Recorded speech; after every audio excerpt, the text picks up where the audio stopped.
Yung usapin kasi ng climate change, ng climate crisis, um, yung science niya nakakatakot. These are hard realities and kailangan natin ng art, kailangan natin ng media para mas mailapit ito sa buhay natin. At yung mga pelikula, mga kanta, mga art, mga visual arts, and even social media, sobrang importante nito kasi naaabot natin yung mga komunidad, yung mga tao na hindi natin madaling maaabot. At mas napapaintindi yung kahalagahan at kung paano natin ito sama-samang ma-actionan.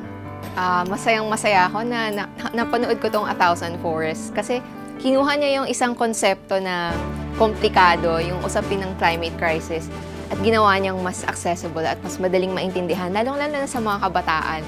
At sa kabila ng mga magagandang kanta, ng magandang music, ng magandang storya, hindi rin nakalimutan ng pelikula na to na yung usapin ng environment, yung usapin ng kalikasan, hindi siya nag-iisa. Kakabit nito yung issue ng lipunan, issue ng kalusugan, issue ng mga komunidad, ng ating mental health at ng mga kabataan. Yun yung pinaka-favorite ko na aspeto nitong pelikula na ito. Ang A Thousand Forests, napakaganda ng mensahe niya. Lagi kong sinasabi na para masolusyonan at ma-actionan natin yung mga problema natin sa environment at sa lipunan, kailangan natin maging malikhain at maging matapang.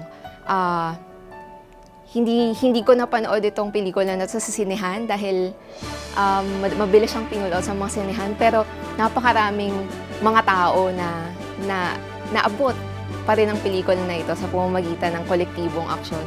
Nagamit natin yung power ng collective, ng power ng community. Merong mga nagsisponsor, merong mga individuals na gustong mas mapahati dito sa mga dapat makakita. Kaya ini-invite ko lahat na panoorin ito, makipag-ugnayan sa iShoot Media kung paano natin ito mailalapit lalo sa mga komunidad, sa mga kabataan at sa ating mga kababayan.